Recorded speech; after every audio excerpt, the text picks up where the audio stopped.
Welcome back to the Central Connection. We are excited to have our guest, Addison Aronson, with us today. A lot of fun stuff. And also, as you'll notice, a whole new setup. We're at the Gourd store here on Central, and David's joining us here. And a lot of fun stuff to talk about. We're going to go deep on this community and learn more about Addison and his experience. And he brings a lot to our community, having his work life from Iowa Legal Aid. He sees things from such a unique perspective, but also really exciting stuff is a musician and doing a mentorship program as well. So we want to dig in and hear more about you and what you have going on. So welcome to the podcast. Well, yeah, thanks for having me. I'm really excited to be here, and the gourd store is looking marvelous. There are less gourds than I thought there would be. Yeah, But it still looks great. I love all the plants. Well, and you guys are awesome. So thanks, man. Gotta start off and mention we have Monks. What am I drinking? What am I drinking? This is black coffee. Just black coffee. Just All right. black coffee. Yeah, amazing folks at Monks. Monks has been really, I don't even know how many years Monks has been around, but been around a while. they've got the perfect little spot, little location, really incredible place to just go and it's super, I guess you could say eclectic. Yeah, fantastic. Friends of mine from high school, even they have that going, but they've got such a great space. And it's if you're in town, if you're coming through, they see probably the busloads of people coming on these trips, but they're anchored on Bluff over there on 4th and Bluff, 4th Street elevator area. And yeah, awesome to be drinking their coffee today. So go check them out and support an amazing local coffee shop. Yeah, shout out to Trish and Casey. Yeah. It's a Dubuque staple, so we're happy to be fueled by Monks today. Always fueled by monks. I'm worried. Addison's already charged through his. Oh, yeah. Trish makes a mean blackberry cold brew There we for go. me in the This morning. is awesome. Yeah. Cool. Well, we'll get right into it. Addison, you and I have known each other for a few years now. Yeah, it feels longer than that, though. It has. I mean, time flies in Dubuque. The first time I saw you or met you was you were playing a show at the Lift, and you had this song Attic Space that was that really stuck with me. And then I ran into you at Monks again. I was like, hey man, that's a great song. Yeah, and then that's right. when we were buds ever since. Yeah. So thank you for being on the show. I know when we were starting to get this thing off the ground, you were definitely one of the people that came to mind first. As you're super community focused and you've got a great Dubuque story, and today we're gonna learn all about that. And speaking of the funny parts of Dubuque, it's we see each other. We locked eyes as we walked in here. I'm like, I know you. I'm telling David, I'll be full disclosure. I'm like, we're getting pummeled with just people we want to have on and how to figure this out and what to do. And I'm like, I'm a contractor. I'm rocking and rolling, trying to feed the family and keep it all going, keep it all straight. So making time for this. But you go on the list. I'm like, oh, that's great. It's exciting. He's excited about the mentorship programming and everything else. I'm like, I don't know that I know him. Then I come in, I see him, we know each other. Oh, wait. Oh, Wait a it's second. you. Okay. Yeah, no, it's funny because we were at Steeple Square and we were geeking out about not only your work, but you do drumming, you do music. So I'm like, oh, we got to get a drum circle going at Centrally Rooted. So it's No, kinda for funny. sure. Yeah, I mean, drumming is probably one of the things I would say I would be least adept at. But it is something that, I do enjoy. I think what the tie for you, or what brought it out of you, is you get excited by bringing people into music, and that's where the conversation was going. Is how can we create the most simplest of things, 5-gallon bucket drum circle, and to get kids rhythm and beat, and just bring that alive. And I think you became alive when you were talking about just involving youth and enriching them through music. I feel that's what lit you up. So Oh no, for sure. Well, I mean, that's something too where when I first was exposed to music, I grew up, around, I guess, my uncle played, music and wrote songs for, as long as I could remember. And I always had music in the house, but it didn't really become super, super important as part of my daily life until I was maybe in, freshman, sophomore in high school. And then, there was a number of things that happened that, I feel very fortunate to have, been through, which is having, people around me like my Uncle Chuck who, tried to really, throw these important pieces of, musical knowledge at me so that I could have that. He taught me, some chords and, taught me my first guitar scale and, encouraged, me to start writing my own songs. how did that come about? So Uncle Chuck, you just hanging at his house and he had a guitar? So as long as I can remember, so my Uncle Chuck it's weird. My family's weird. So I grew up with like a single mom, and I'm an only child, and she's an only child. So basically, her uncles and aunts are my uncles and aunts, and at the same time, those people are also like taking the role of like grandparents and like other parental figures and stuff like that. But yeah, I don't know. I started off playing the cello when I was in 4th grade. Played it for about a year, but then my mom was just like noticing that I wasn't practicing at all, and playing a band or orchestra instrument is a very expensive thing for a parent to have to do, especially a single parent.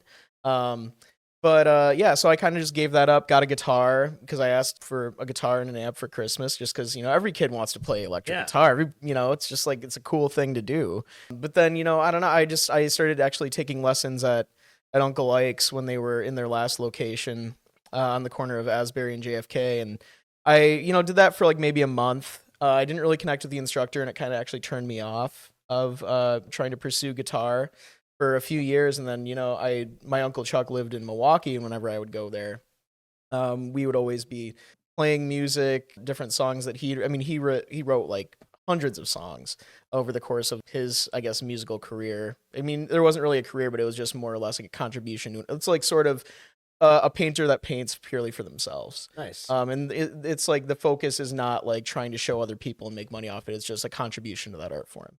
But anyway, so like, being able to do that with him, whether I went up to Milwaukee with him or he came to town, we would hang out and do that kind of stuff. He would show me stuff on the guitar. But then what really ended up sort of like putting a spark under my my playing, especially like community focused playing of music, was when I was in high school, some teachers of mine like pointed me towards this music program that was just starting up with people like Casey from Monks and Bob Bucko and Drew Bissell and bunch of these other people who just like wanted to provide a space for a little bit of time every week so that local high school students who were interested in maybe doing music that wasn't school related, like rock music, songwriting, so they could have that space to maybe work towards building some sort of skill set around that, and like really trying to see like the most important thing that it brought out for I think a lot of us was that since it was the first thing that we didn't really associate with school, that was purely just for something that we felt passionate about as the mentees of this first mentorship program that happened. This was probably 2015. But the most important thing that came out of that was like it brought out this like, oh, there are other people that are my age that I'm actually like connecting with, that view things the same way or that are interested in the same things that I am. And because it wasn't part of school, there wasn't this sort of overarching like hierarchy of like the cool kids and the the jocks and the cheerleader or whatever, so there wasn't really that. So that really helped not only connect me with people that I still know today, but also it just really helped me be like, oh, I can actually play my music, practice it, and I can perform music, because the whole thing ended up as part of this final performance at the end of it, which is for most of us, I think all of us at that point, was our first time being on stage playing in front of other people. Wow. Which was mind-boggling and life-changing. I remember you told this story to me a couple times before, but like the impact that program and sort of your blossoming into your career as a musician had on your confidence at that age. Do you speak to that at all? Yeah. Wait, so how old were you when that? I was probably about 15, 16 Okay. ish.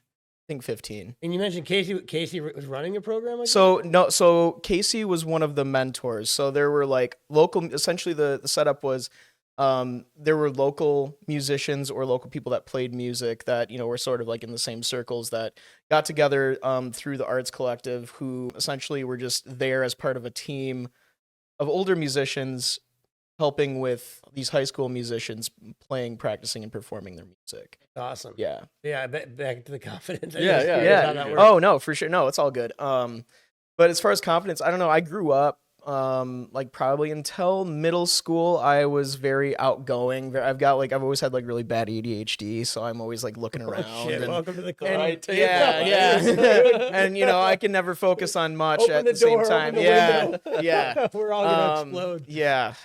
But so I mean, and up until like middle school, I was always like like kind of like this class clown type figure in school. I was always like very just bouncy, outgoing. And then I don't know, something happened. There's always something that happens around around that age where you're just sort of, you kind of retreat into your shell, and you sort of lose touch with, that part of yourself for a little while. But then, around, high school, I don't know, I was very introverted, and was kind of like, I just didn't really talk to a whole lot of people, like, outwardly. I don't know. I was friends with a lot of people in a lot of different like circles, a lot of different like cliques, but I've never like, this is kind of something too, like my whole life, I've never wanted to be like part of like a clique of people. I've always just like, like to find people that I connect with in various groups that, I just care about. But anyway, yeah, I was just very introverted, wouldn't really, go out of my way to talk to people, just very in my own head. And keep in mind too, this is actually something that I talked to Dave about the other day, which is like one thing that was starting to become important to me was obviously music. But, everybody was listening to, whatever was on the radio or, Apple, like in 2014, 15, I don't know. So like, what, Katy Perry and like, Lady whoever Gaga. was, well, I mean, and whoever was like, in the R&B scene in like 14, 15 too. Yeah. So, but it was just like something that kind of music was something I never connected with because I was listening to just, I mean, really different stuff than everybody else. Well, that give I me knew. some, you used some examples when you were talking to David, but I found that fascinating. Yeah. And you too, you were like, who Yeah, so I mean, so at that point, I'm starting to get into music and I'm listening to like, I don't know, I'm learning guitar. One of the first bands that I got like really, really heavy into when I was like, maybe a freshman was like Led Zeppelin, but then I started, really understanding like these sort of like these core like essentially like the core of what makes American music. It takes heavy influence and ancestry from a lot of West African music, a lot of like Irish and Celtic music, and that sort of makes sense because of the way that our country was founded, which were Built. slaves and Europeans. But yeah, so I was everybody else is listening to whatever is on, and then I'm sitting there listening to people like, I don't know, like Son House and Blind Willie Johnson and Willie like Johnson, Bessie that's Smith crazy. and like all these people. And let's say, for example, like I'm into Led Zeppelin. So who did they take inspiration from? Okay, they took inspiration from people like Howlin' Wolf, Muddy Waters, these type of people. So then who did Howlin' Wolf and Muddy Waters, who do they take inspiration from? It's like I was able to, use our access to this vast catalog of American music and sort of just do like a reverse. So anyway, I'm just listening to a lot of this like old, 20s, 30s, 40s, 50s, 60s, like old gospel stuff, old blues stuff. I was even go out of my way to find like these CDs of like these old Negro spirituals and these like field work songs and these prison songs that like Alan Lomax had recorded. And that's a whole nother thing of what, his role in our musical folklore as a country is. But, so I'm listening to that stuff, getting like, really into blues. And I don't know because I became connected to these people that were around my age in this music program, for example, that, they knew, some of the same artists, but not all the same. But it was just interesting because like there were a couple overlaps where I'm just like, oh, like you're into Hank Williams Sr., really? Me too. That's really weird. I've never met anybody that's into Hank I Sr. thought it was weird. Yeah, or like like people like Buck Owens, or just people like that, and that just kind of like made this, this cool connection for me. But there is one, I guess, circling back to the confidence aspect. I remember, as being like this sort of introvert early in high school, we were about maybe halfway through this mentorship program. And, we were waiting to get started and whatever. And I'm sitting on this couch and feeling kind of nervous because it's like, I'm around other people. And not that I've ever been like a totally, closed door person, but like felt very uncomfortable and very fidgety. I just remember looking around and thinking to myself, I wonder if I just pretended to be relaxed and just pretended to be very open right now. I wonder what that would do. And so what I did was I was sitting on this couch, just leaned back and just like put my arms back on the couch, and I'm like, whoa, the world didn't explode. That's really wild. And so then after that, I've just kind of mastered the craft of pretending like I'm comfortable, I guess. Yeah. I think that's interesting because there's multiple layers that you've gone down. We could just pick any old rabbit hole to jump into right now, but something that stands out for me is you're writing music now. You've gotten to a place, and I have a long history of understanding, like getting exposed because of my family and having an Americana music festival every 4th of July for Oh, my entire sweet. life in Chicago. But so having that be my exposure was amazing. But what you said with David and talking with him is like, great. It is this real story. So like you Right. have a story and it's yours, and you're able to write authentic music that no one else can touch because it's specific to your blueprint, your fingerprint as a human, Right. which goes back to some of the stuff you referenced earlier. Some of these early on, you know, creators of music, they're telling their story. Right. What music should be is like it should come from a place that is genuine and that is authentic. Otherwise, why do it? So that's why there's a difference between writing. Well, for money, for likes, for there's views, yeah, for followers. exactly. I mean, That's the psyche of now. Why we do. and I mean, there's certain songs too that I have written, like the one that Dave mentioned earlier. Like I wrote this song a couple of years ago called "Attic Space," and that Yeah. gets a lot of great response from people when I play it out. As a local musician who is yet to even release anything like album wise or EP wise for myself, I still kind of am just like I try to steer away from that. It's like if people like something and find something catchy enough for their own ear, I sort of like instead of go on that tangent of try to write more like that, I try to write less like that. I try to write something different than that because I mean music for me it needs to come from what you know, where you've been, what you've seen. And it also, you know, some of the most powerful music, like the music that I was into a lot in high school, like this old blues stuff. I mean, these people that were recorded in the early 20s, 30s, just doing like Delta blues, country blues stuff, they weren't doing it for any other reason besides that's just like the way that they got through the day. If they didn't have money, they would sing songs about not having money. If, you know, their wife or their husband cheated on them and, you know, had an affair, they would sing about that. Or even if they didn't have enough money for an instrument, a lot of times like these people would take a piece of wood, find a guitar string for like, you know, 2 cents at the, you know, wherever they were buying it, and they would just take a couple nails, nail it to a board, find something to slide around on, and then that would be their instrument.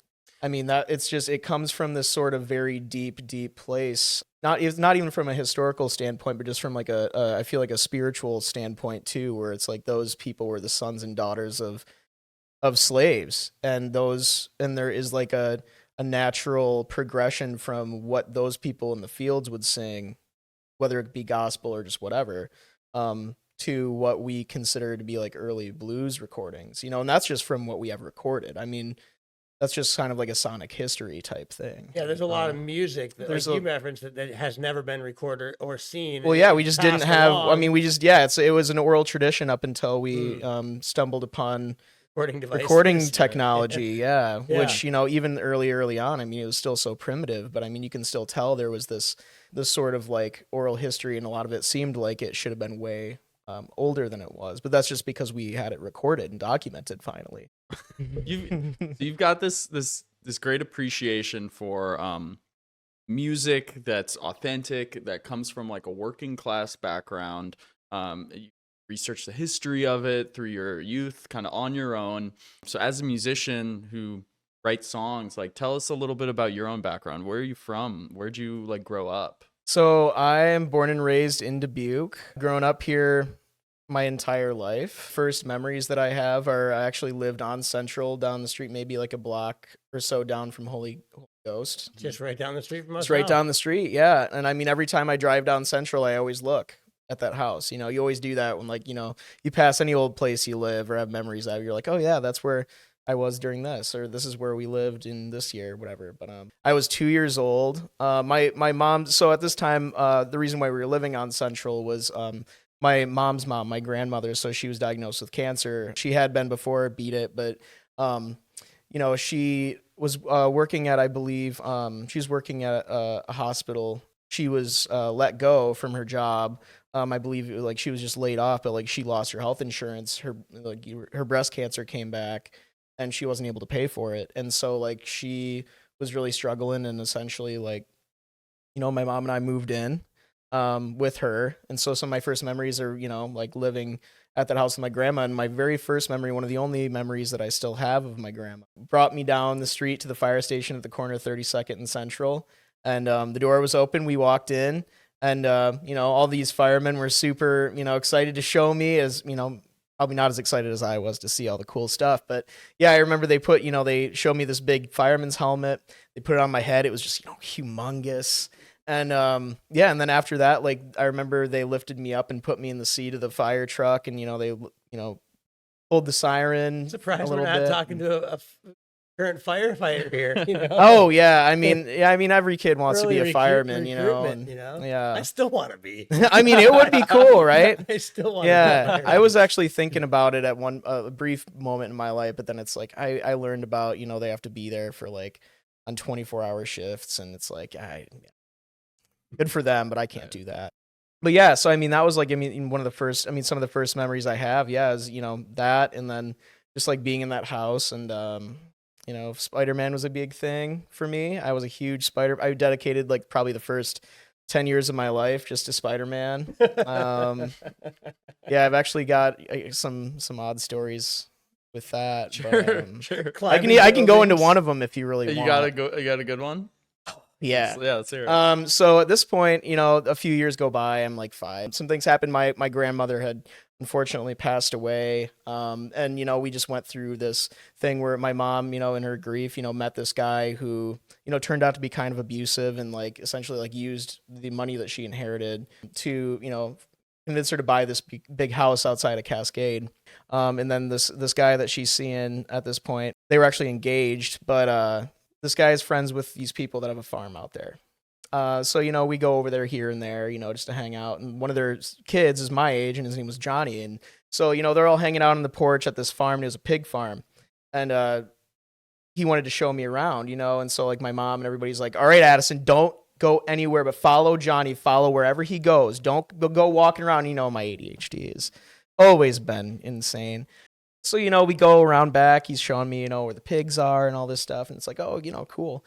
And then we come into the back of this barn. There's just like this large, just like, I don't know. It looks like just like a brown field, And then Johnny's like, okay, follow me. There's a path like along the side of the barn. So he starts walking, and I'm just like, what are you talking about? I'm not walking on that path. Like, I'm Spider-Man. I know what I can do, And so I walk back, take a few steps back, and I just run and I jump as far as I can. Turns out it's not ground underneath me behind this barn, but that's actually where all the runoff was for all of the animals on this farm. No. So I fall into this just giant wide open pit just full of pig shit.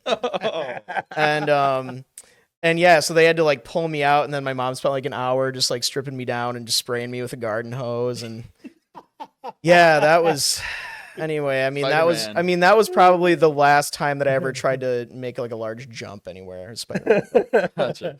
Raised in a single parent Mhm. household in Dubuque, grew up on Central, moved around Dubuque a little bit. You have this amazing like formative experience that's kind of fueled by your musicianship, your intro to guitar playing. The DAC had a huge impact in that as well with their mentorship program. So then you go to college. You went to Loris, right? Like, tell me about your first steps into college and sort of your transition sure, from high yeah. school into the more. Yeah, well, high school happened, and graduated with honors, and I don't know, I was already kind of exposed to like my mom went to Loris, and I had done like this summer program for like a week. I think it wasn't the sports camp, but it was something else, called the Peace Institute, which was just like I was starting to get like more into like social activism, and I was just really like I was already starting to like work for like local political campaigns when I was like 17, and so I started really 2016, 17, as we remember, was a very divisive time in American politics, because that's when everything sort of changed. Quite the election. So yeah, and so anyway, so I'm starting to get into I know that I want to start making a difference, and then Milwaukee, but so I'm just like I thought about maybe going to Madison for college, and just decided I'll just go to Loris. I'm already familiar with the campus from doing the program there over one of the summers. Went there and didn't really know what I wanted to do. All I knew was that I wanted to help people. And so, the first year was basically like I would take like, just a ton of like random classes just to figure it out. And then the person I was dating at the time was in the social work program and was doing like an intro to social work class. And so she's like, oh, you should try it. And I'm just like, okay, yeah. So I joined, and I was actually, my professor at the time is now the mayor of Dubuque, Oh, no Brad. way. Yeah, and he actually was my advisor for a couple years, but I yeah. didn't So realize then he was a professor at Loris. oh yeah, and also a great drummer, by the way. Yeah. Oh, I heard yeah. we just heard that Yeah, from yeah. the Bliss Yeah. Ice Cream folks. They were talking about they Yeah. came into town. There's a house party, and there's this the drummer stops playing and like comes up and introduces them. They're like, the drummer's the mayor. They're like, Yeah. what kind of Pleasantville town did we move Right. into? No, They came from Pleasantville's a bigger right. community. Yeah. That's Yeah, cool. yeah. Brad's But yeah, stoked. yeah, Brad's great. But yeah, so so after that class, I decided to do social work as my major, and then I was already taking Spanish classes since I took 4 years of it in high school, and just decided to double major in Spanish at college as well. So I was no double way. major in social work and Spanish. But then, COVID hits, and, I always forget, like, it always feels like people always that, go to college always say that, the time flies by, the 4 years just go by like that. I feel like I always forget this, but for me and the people that were in college when I was, it was even more so because we had 1.5 less years to be at college because of the pandemic. Like Wow. everybody had to leave. And so like halfway through my college experience, I had to move back, with my mom, and we did online classes for a little bit. But yeah, then graduated from there, but I was still taking classes to fulfill my social work degree. Part of social work is that they usually ask you, once a year or so to like, do a field placement somewhere, essentially just have a job in that field. So, I did everything from like I was a paraprofessional at an after school program to I was working with people with special needs. And every single time, instead of doing just the one semester, I wanted to do 2 years of each because it's Wow. like, I don't know, for me, I put myself through college, and B, you can't learn anything about a job in 6 months or even 3 months. So I wanted to make sure I knew what those jobs were. Part of the, you have to do a semester long field placement, like a final field placement to fulfill your degree requirement. But the thing is with social work and a lot of jobs like that, or a lot of degrees like that, is that they require you to do an unpaid internship. And that was something that I just have never agreed with. I've never agreed with what that is, because that's just essentially free labor, and it prevents people like me from doing what I need to do, which is pay my rent, make my car payments, pay my utilities. I mean, I'm not It's gonna. a bit of a privilege. It is. I mean, and yeah. honestly, a lot of people at Loras come from a very privileged background too, where a lot of times they're living in the Chicago suburbs and their parents have been working, these white collar jobs and have saved up a college fund for them. Single mom. Wasn't your That's reality. yeah. I mean, that wasn't my economic reality. I mean, I grew up working poor, So anyway, I was, graduating and trying to find a field placement, and then, one of my professors forwarded this job listing for Iowa Legal Aid, and it was a job called Fair Housing Testing Coordinator, and I didn't know, anything about it besides like I looked at the job description and it looked cool. I mean, the basis of it is fighting housing discrimination within the city. Wow. And it was a salaried position and it had great benefits, and I was just like, And There's no way. That still worked as the unpaid internship, or so yeah. So I mean, I was curious as to if that would work or not, but then I essentially was just like, hey, here's my situation. I'm going to apply for this. I'm also applying for a couple other places. Ideally, this is the one that I want the most, because if I get this, that means I am locked into a salary position before I even officially graduate. And I can pay for everything I need to. And can this count? And they said, well, if you can prove that it relates to the social work major, then we'll count it. And so, it definitely does. jackpot. Yeah. And so but before I was even, accepted for the position, there were a couple other people that applied, and I was just a nervous wreck because like I was banking on this. Like I was getting prepared to move, actually. And that was like my goal.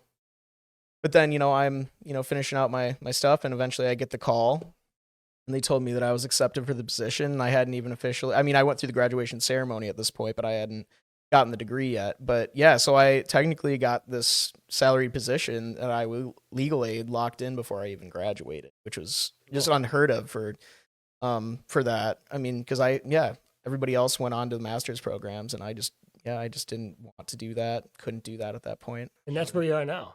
That's where I'm at now. Yeah, it's one of the jobs I have. My longest running job is I've been at Uncle Ike's Music out in Asbury. I've been there for about 6 years now.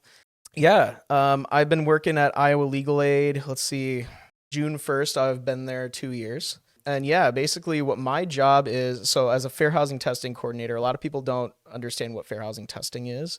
But essentially what it is people who want to essentially help us investigate possible discrimination. And I send people to sort of just like pose as potential tenants to landlords or property managers or whoever that I suspect is potentially discriminating against people. Send them over there, they pose as a potential tenant, and then they document their treatment. They document essentially everything just on a report after they're done. They bring it back to me, and typically I'll have one person who, let's say, for example, in Dubuque, I focus a lot on race. So I'll have maybe one white person of a certain age and one person who's African American of that similar age, that I'll give them like a, a story of who they are for that test. The test is testing essentially the property or whoever is managing it. Then I'll compare the way that the two are treated, and if that shows discrimination occurring, could lead to a potential fair housing complaint through the Department of Housing and Urban Development. It could lead to a lawsuit or a settlement possibly. So that's what we consider to be what a systemic fair housing test is I just find landlords to test and document people's treatments. The second type of test that I focus on are complaint-based tests. So Iowa Legal Aid is a statewide nonprofit legal firm, and we have offices like in every major area, like like Des Moines, obviously that's where our main HQ is, but also like Sioux Falls, Iowa City, Cedar Rapids, Waterloo, Dubuque, obviously, and other places like that. Yeah, so basically, let's say we have a complaint from a client of ours that is going through, maybe like an eviction or a potential eviction or just something with their landlord, and they make a reference to the fact that they think they're being discriminated against by whoever they're renting from, for example. What I'll do is I'll take one or two of fair housing testers, and I will write an assignment for them and have them essentially do that same type of thing, like go over to that property posing as a tenant or a potential tenant, document their treatment, and if that treatment is different between the two of them based on race, then that supports that case, and we can use that as actual evidence. Because unfortunately, the city doesn't really do a whole heck of a lot as far as enforcement on fair housing law. They don't really have resources dedicated. I mean, they have. That, they have processes that people can go through. But the thing is, they take so long, and when you're experiencing something like as desperate as just trying to find a place to live, if you're a person of color, you're not going to be trusting of the people that are running things in the city. Because like if you're a person of color, typically your treatment in Dubuque or just your treatment in general is not going to be as welcomed as if you were white. And that, unfortunately, that is the truth. You're seeing it from your perspective, like, as a landlord. Like, how is Dubuque doing? If you were to grade us from a flunking to A+, where do we land? I mean, I would probably say maybe D+ to C-. Oh, wow. Yeah. I mean, you should. I mean, a lot of work to do. Homelessness aside, like the types of properties that are that are in the city that are actually affordable to working people and poor people, are the conditions of these properties are just egregious. I mean, there are people that we have people coming into the office that are potentially being discriminated against, but also it's like when you talk to these people about like the conditions of their place, I mean, like there are cracks in the ceiling, their heat hasn't worked for months. There might have, roach infestations that they've been trying to get handled, but the landlord isn't doing that. Boards could be rotted out. They could just like any number of things that are just basic things that need to be handled just are not being handled. And you can never tell. It's hard from the outside. I mean, you can drive past a house or a duplex that might from the outside look okay, but then once you get in there, then it's like there could be any number of things that are wrong. I mean, there could be exposed wires out, that could be a major fire hazard. And kids, I mean, slumlords are a huge thing in Dubuque, which is, it's a shame because, Dubuque historically has been a very working class town. But right now, the trajectory, at least from what I see, is that we're trying to bring in this sort of new demographic of people, which are like semi-affluent white collar people that are making decent enough money to afford a studio apartment, let's say in the Millwork district. And also I just recently heard that they're going to be tearing down the the old Bridge restaurant that's right across from the bridge, and, you know, putting up like a possible, just like a, you know, upper middle class apartment complex there. It's like, the thing is, the city has been, and this isn't just the city, but I mean, there has been this trend of like, everybody is saying that housing is the number one thing that needs to be focused on in this town. And the response to that has been, well, we'll have, you know, we'll invest in making, you know, housing more accessible, but to who? You know, the accessibility to the people who really actually need it, or the people who have the option of maybe finding any place that they can rent. You know, that it's not that single mother with, you know, 1 or 2 kids that just needs a place, a safe place for their kids to live. I mean, that's the number one thing. I mean, regardless of who the person is and where they're coming from, it's like, if that person is just trying to find a safe place, a safe, clean, habitable place for their kids or just for themselves, I mean, that's a basic human right that is being continuously ignored in the city in countless properties. I think there's a bigger trend there. Just speaking as an investor and a landlord, well, for instance, you know, Alex from the city housing department's doing an inspection on my fourplex up on Rose Street. I would consider that a, you know, not an A+ property, but it's a lot of old housing stock here. It takes a lot. It takes a lot of resources to modernize those old 100%. Dubuque places too, and I know that for sure. write-ups. I know I'm going to have things. I had actually a different type of inspector, a housing inspector for the sale of the property, go through where tenants of mine have to continue to open their doors to strangers needling around their place. But it's a great property. I have incredible tenants, but I've watched rents. Like I'm so bad at raising rent because I love the people who live there. I've got long-term tenants. They're great. There's a good mixture of who's there, but I've watched rents in that. When I bought that building, the rents, and I bought it in 2015, and we bought it and the rents were like $385, $415.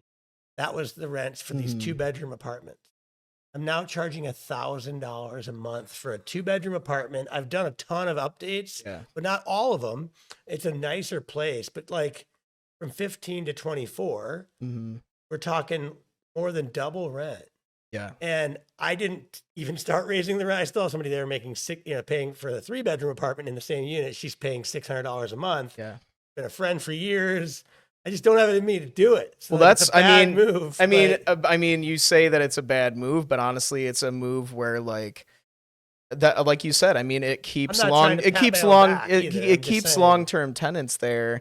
And you know, like, if you have long-term tenants, you're going to know that they're going to, you know, care about where they're living as much as to get rid of them. Right. Exactly. You know, but that's a thing too, is that, I mean, rent costs have just gone up so significantly where, I mean, I can't even tell you how many people I've talked to that, they might still be like living at home, but also like still have grandparent, like there's entire, there's entire families that have to live in like we could do a whole podcast just on this. Oh yeah. I think that's for sure. But kudos to you for the work you're doing in that No, thank you. I mean, we have had success too. And you know, the work that we've done over the past, year or so. I mean, I came into it actually, a little later, and we didn't have as much time to fulfill our fair housing, essentially like our testing quota.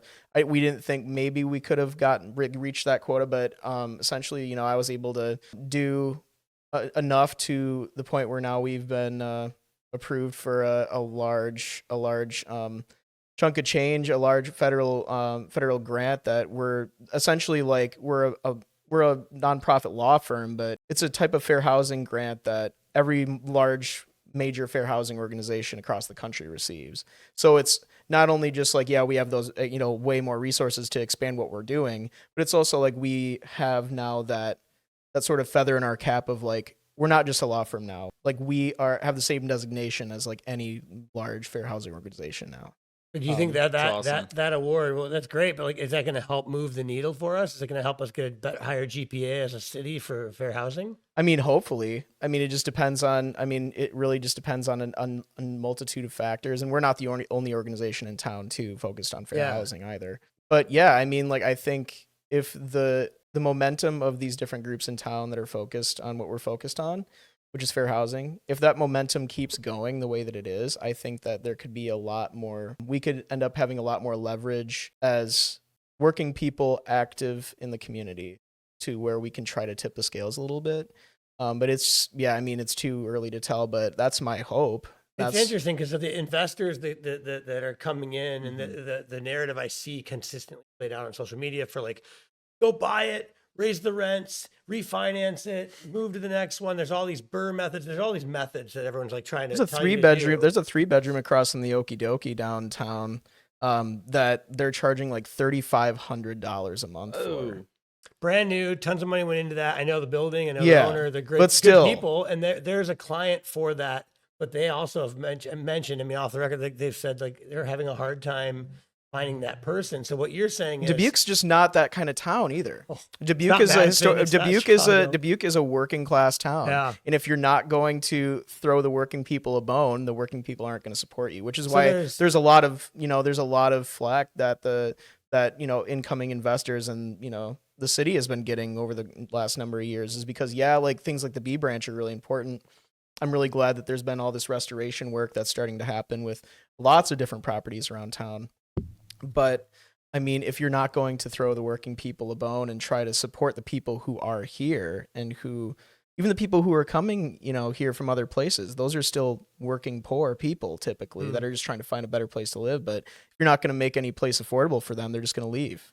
And aren't we trying to retain it's a people? balance. No, it's a balance of having the opportunities there, because even I don't want to use his name, but somebody who came in to work in a higher class position in town, they also reported they couldn't find a high end rental for their family with 4 or 5 bedrooms. So there's like a weird disparity between the two. And obviously everyone wants to earn a good income I'm not trying to poo poo investors. So we all are trying to do the right thing. Sure. But it's almost like the opportunity isn't visible for like, well, how can I make it work, but also still provide a very affordable place? Right. Because you have interest rates, you have a lot of different factors that aren't all. What I will say on that point though, too, is that like, if you have like, a family that can afford that like high rental property or that high cost rental, I mean, they can always find somewhere else, and like they're doing okay in every other, position. But if you're just if you're like a working mom with like multiple kids who's just trying to find like the bare minimum for her kids, I mean, not only is she focused on trying to just get an apartment, but like maybe they don't have a car and they can't go and just like get groceries at Aldi. Maybe they aren't able to afford groceries. Maybe the groceries they're able to afford, maybe if they have food assistance, maybe it's just bad food that they're having. Maybe they're not able to take a lot of time off work to be able to grocery shop, sit there and pay bills, go through all these different loopholes where it's like, if you don't do things exactly perfect, and if things don't line up for you as a working person, as a working poor person, if one thing goes wrong, everything else is just out the window. Yeah. Right. But if you're somebody who's like, well, I can, afford whatever rent, like even a $5,000, but I just can't find a $5,000 rental property. It's like they can find somewhere else and they will be fine. Right. They will be fine. But what I'm concerned about is that the same type of background that I do, that working mom who is just trying to provide for her and sacrifice for her kids, she shouldn't even have to be having to do that. She should be finding that it's easy to find somewhere for her to go. But if there are these roadblocks in place that they're not able to even get to that next level, then there's... It makes me think of that, like saying, it's like, be the person that you needed when you were younger. So you're talking about like this single mom who, is looking for housing. Or even like the single father too. I mean, Or there are a ton of single fathers now too. He's 21 years old. He's raising 3 kids under the age of 4. Like, wow. So, and even coupled with like, and even being like, a working poor person who's a single parent with kids, it's like, take that, but then in a town that has racial inequity historically, as Dubuque does, turn that person in, like, think of that person now they're a black person experiencing that. So now not only are they having to try to find and go through all these loopholes and try to jump through all these hurdles to try to even, get the bare minimum, but now there's the race aspect on there where now you have like landlords in town who don't want to rent to you because you sound a certain way, look a certain way, or have a certain type of assistance coming your way. They just don't want to stop and just say this, like, this is an interesting thing. We haven't set out to make this a thing, but almost every single episode we've recorded, David, this talk of race has come up, and it's not because we're focused on it. It's just like, it's a real thing. And it's kind of like spellbinding a little bit for me, because It's a topic, I guess, that needs to really be talked about, and I'm not trying to highlight that in any big way, but it seems like it continues to pop up. So it's Right. like I think it's impactful Sure. that we're I'm not even qualified to talk about it, to Sure. be honest. Well, I mean, I'm a wealthy white male. Like I don't personally, have to- as a white person who's grown up here his entire life in a predominantly like working poor background, I think it's something that we all should be able to talk about. yeah. Yeah. I mean, I haven't spoken to. I mean, like I'm friends with like a lot of people of color, and I mean, I've never felt that it was a conversation that I wasn't able to have with them. Because it's like, I mean, we're all people trying to get through this. We all believe that, and we all want everything to be better. Yep. And we all want to work towards that. And if we all want that and want to work towards that better future, all of us have to be in on it. All of us have to be talking about it. All of us have to be understanding of each other and the experiences that we're having. Yep. Because like, I mean, even you as like a, an affluent, white male who has properties in town, I mean, your voice, I mean, it still should be on the table because it's like you said, you've got a family that you want to provide. I also for, grew up, I would say poor. I mean, probably not at the bottom, but like we had food stamps. We were Oh yeah, for using sure. government programs. My father was terminally ill, and we had to stay poor to stay on state assistance too. Right. But we also, my mom worked. And there is that fine line too, because I come from a similar place where it's like there's that fine line. If you just make a little bit more, you're going to lose everything, and then you're just like then it's like, yeah, you're making a little bit more, but then you just fall back into this place where, well, now I just don't have any other help, and now I can't. Your leg of your stool gets kicked out because of that. So it's crippling a little bit. We're getting flashed by the flashcards here. We're way beyond time. So I mean, Addison, you have this amazing backstory, and you've devoted like your professional life to helping people that were maybe in similar situations that you were in growing up, and you've implanted yourself in Dubuque as the place where this work ought to happen. Where do you see this going for yourself in the next few years? Like, what do you have any larger dreams or goals or anything along those lines? I mean, I've always been a person where like I try to set realistic goals for myself, but I always kind of trust that things will work out the way that they need to work out.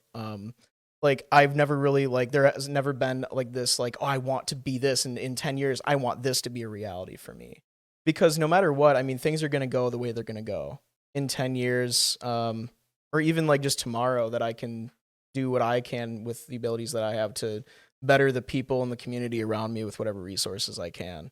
Just because it's just a part of who I am, is to, you give and you shall receive and you shall, you should give. Yeah. And that's just the way that it should be. Beautiful mantra, beautiful way to live your life. Yeah. I think Dubuque's really lucky to have you around. Oh, hey, you guys too. You guys are doing important work. Oh, we're just doing a podcast. I like podcasts. This is, there's not. I don't know of anything else like this. There's a few podcasts in town, but like we're getting into some really awesome. I'm inspired by this. I want to keep doing this type of work because it's really fun to get to know this, but publicly air a great conversation. And that was always at the core of like this central connection theme, is like, how do we connect? But one of the cool things, one of the reasons we wanted to really highlight you, because as this kicks off and airs, you'll be seeing this maybe a week after we've recorded.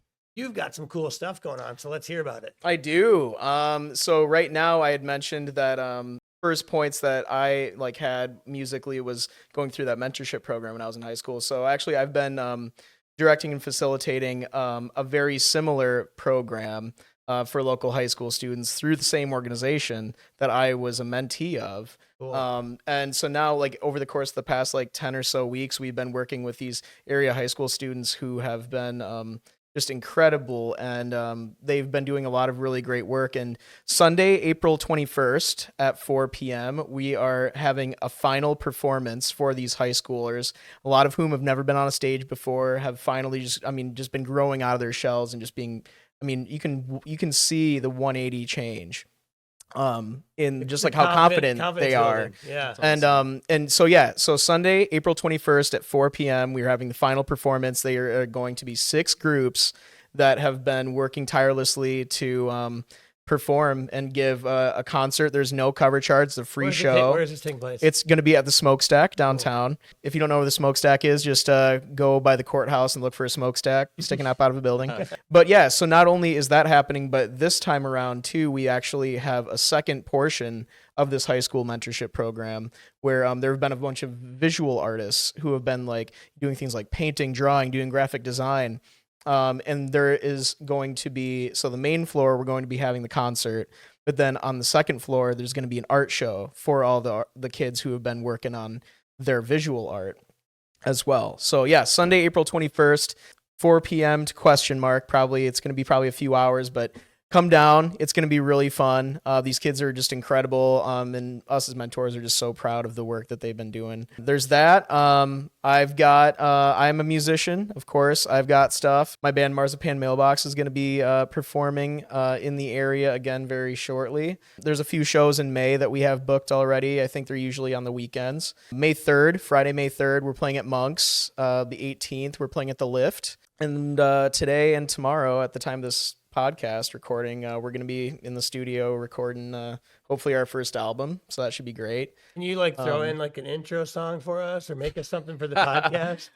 Right now? Yeah, no, yeah, just Right. jam it out, yeah. Right. No, I'm kidding, but we're gonna start to continue to perfect the Yeah, thing, yeah, and yeah. get some stuff going. I even talked to Breon about that too. I'm like, can you throw something together for us? And we just haven't ever carried that conversation. I've forward. written theme songs for people before. That'd be cool. We'll talk more. Yeah. And I'm trying to think of anything else. Marzipan Mailbox on Facebook and social media. Yep, follow Marzipan Mailbox on Instagram, Facebook. We have SoundCloud right now, but very shortly we will be able to stream. I'm making it a goal for myself this year as well to finally get my solo stuff recorded and out there, at least a portion of it. I mean, I've got like a binder like this thick of just songs I write every single day. Attic Space. Where do I find That's that? a good one. I can send you guys a recording. Send me it. We'll I'd like get to a hear it. recording. Yeah. Dubuque Area Arts Collective on So social Arts media. Collective, follow them. DubuqueArts.com. DubuqueArts.com, Dubuque Area Arts Collective on Facebook, Instagram. Just to review, I think it's interesting because of my exposure to this, my wife and what she's in essentially rooted. Like I didn't know, and I guess I knew this, but like not just the arts in general, whether it's music or just creating art, which we're seeing at the Smokestack and through the DAC. I just think that is really like impactful in confidence. Well, that's like confidence is what you have. massive. If you without confidence, we all have these moments where we feel very like not confident, Right. but even as adults and But I people mean, are seemingly outgoing. But I mean, there are so many musicians in town, like myself included, where it's like I don't really view myself as an entirely confident person, but it's like artists find themselves the most passionate and the most confident when they are doing what they view as, like what they're meant to do, which is a musician feeling the most confident in who they are while they're performing their music, or an artist feeling the most confident they are, showing a painting that they've made or something like that. And I think like you guys at Centrally Rooted too are just doing phenomenal. I think I'm so proud of every single arts organization in this town. Because over the past 10 years, it went from like maybe 1.5 to 2 arts organizations to now there are like, there are other organizations just like, getting spaces right in downtown or right on Central. I know Bree Thompson Bree's just opened up like, Yeah. the Arts for Us BIPOC thing. And that's really incredible. I mean, she's been in the paper a few times now. She's just got this amazing drive and just this amazing passion for it too. And that's what we need, is not only that passion and that drive for art, but it's like that's everything happens in a good way that if people are passionate and care about that. If it happens in Dubuque, it happens very slowly. But It happens. does, but it's starting to happens. happen a lot. I Coming. mean, like what? Now there are like probably 4, 5, 6 arts organizations in town, and we're only a town of again like 60,000 people. Yeah. That's impressive. I won't knock that because as a timber guy, slow growth is really good. Solid growth. You don't want that fast As a growth. timber Slow guy. and steady wins the race. Good- Well, good tight growth rings here. Addison, thanks for joining us here Yeah, today. no problem. Thank you for having me. Of course, you're always welcome back if there's ever anything that you want to plug. We like the idea of repeat guests, so you're always, okay. Maybe always a part welcome 2. back if there's Okay, another he's already thing that going comes into up. repeat guests. I'm just like, how are we gonna get to? I gotta get to a meeting. Right. Yeah. Shout Well- out to Nick for running. Yeah, the, thanks, running, Nick. Running the 3 camera, all the good things. Shout out to David for always showing up and creating amazing stuff. And yeah. Central Connection is produced by